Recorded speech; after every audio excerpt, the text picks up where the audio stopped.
Let's wind the clock back to the 1950s, the early days of the Cold War. Domestic products were becoming widely available, and the golden age in the area of sports watch development boomed. Countless iconic and emblematic names of watches arrived on the scene, all pushing the boundaries and the possibilities of what came before them. And in 1957, we saw the release of a special trilogy: the CK2913, 14, and 15, the Seamaster, Railmaster, and Speedmaster. And these are three great pieces that all follow a very similar design, also known as the Master Trilogy. Broad arrow handset, gorgeous Arabic numerals, straight lugs, flat link bracelets. Look, we all know I'm a fan, and I cannot recommend these watches enough. The Seamaster 1957 has always been a very special watch to me, and now especially even more so. Amazing watches. Truly amazing.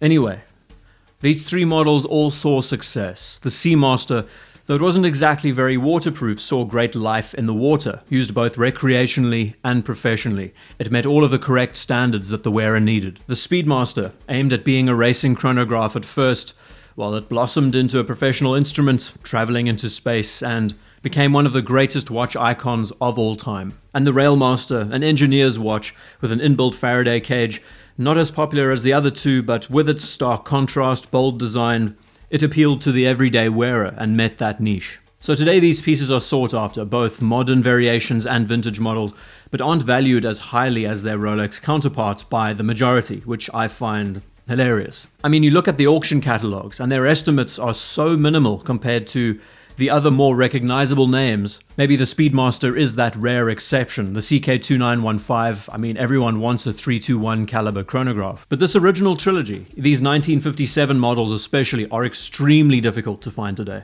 It's so hard to find them in great condition, even more so. Because these watches weren't bought and put away. These weren't kept in great condition. They were pretty much bought and used like a pair of trainers. They were used as watches in their professional capacity. This trilogy set of pieces all saw great success. I mean, we know about them 60 years on. But we are here today to talk about one of Omega's flops. 1958 rolls by, and they decide they need to continue this formula. They want to bring out a watch that is more accessible and add a fourth to the equation. And the name of this flop was the Ranchero, or Ranchero. Tomato, tomato, I'm going to say both, for all my audiences. The real mystery is why this piece didn't have the same appeal as the others, because on the outside, it looks almost exactly like the other three. Broad arrow handset, gorgeous Arabic numerals, radium dial, with an even more classic touch of a sub-seconds. We could look at it now today as an example of a transitional 50s piece, and not as something that we would have imagined belonged in that time. For all we know, without the records, this model could have been the predecessor, the model that came before the Trilogy series, because it does possess a couple of elements that link it to the 1940s. And these few elements of watches that belong to the previous decade, I think we can see translated in this kind of model. It has a lot of similarities, linking it to the WWW, the Dirty Dozen Omega model. Or how about the Fat Arrow mil-spec model that came out a little bit later? We notice that the case design and even the crown used on this model is different. We see that the script arrangement on the dial is different, owing to the sub-dial being placed at the 6th position, and underneath that beautiful 50s, 60s classic Omega logo and gorgeous cursive script, we see 30 millimeters. It's interesting. It's an odd choice, and the question is, what does it signify? I mean, today we see a number like 30 and we feel like it links it to its water resistance, 3 atmospheres. Imagine a brand actually advertising and boasting on their watch that it's 30 millimeters water resistant. That's like, half an inch for my American audience. So the watch itself measured 35 millimeters in diameter, and the 30 millimeter actually linked it to the caliber of movement inside the watch, which was called the 267. A pretty typical 17 joule movement that, surprisingly enough, was also found in the Railmaster and the Seamaster of the time, and it was known for its Omega robustness and accuracy. But this Ranchero at the time was, in fact, waterproof. It probably used the Naiad crown system, which is pretty cool. And it was also offered with a slimmer case compared to its counterparts. So it was even more dressier and slimmed down compared to the Railmaster. And with all of these small elements on the dial and a few other quirks that frankly made it such an odd watch compared to the other three, the more sleeker and streamlined models, we get to its name. So the name Ranchero is Spanish for ranch hand. And was this watch aimed at the American market or the South American market or the Spanish market? Was it aimed at bull riders or farmers or cattle herders? I have no idea, and apparently Omega didn't have an idea either. The name of this watch ultimately was the nail in the coffin. 2 years of very poor sales, and the Ranchero, at least the first generation of this model, was discontinued. And in a lot of these examples, you might see that these dials were tweaked, some actually having Seamaster featured at the base of the dial to try and boost the interest. Like a cross-branding, Ranchero Seamaster, or in some situations they scrapped the Ranchero name altogether.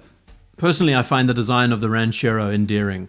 I do love the balance. I do enjoy the asymmetry, that this introduces a more dress influence to a very well-established sports watch formula. And even though we do see these broad arrow 57 designs that all have quite a natural balance of numerals and placement on the dial, this one embraces that asymmetry and that offsetting.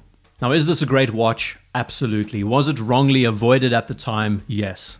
Is it too plain of a watch? That's a question for all of us to answer, but there are some rare exceptions with white dials that look absolutely incredible. When you look at that contrast and you see how nicely balanced it is, it's a work of art. Maybe the one thing that the Ranchero lacked when it was introduced was a spark. It might have come across too civilized, too pedestrian. And an example of a watch like the Ranchero shows us how important a name can be when it comes to reaching an audience. It's obvious that next to the other three, even before it was actually conceived and made, this was always going to be the odd one out. We instinctively go after watches that do have some sense of bravado around them, a level of professionalism that we may never experience ourselves. But the bragging rights are often more important than anything else, and it goes to show, 60 years on, many of us still chase watches because of their stories and their feats, and ultimately it's their claim to fame that many of us pursue. So the Ranchero famously became Omega's dud. But funnily enough though, these only being produced over a period of 2 years kinda makes them very rare, some of the rarest vintage sports watches in the world in fact. And these models in particular are sought after today. And just because they weren't necessarily charming or alluring back then, they evoke a lot of nostalgia today that does symbolize that transitional period when sports watches really took off. Goes to show that in life, guaranteed success is not always guaranteed, and just because you hit the mark before doesn't mean that you'll do it again. So it's a great watch, an odd watch, and an interesting story.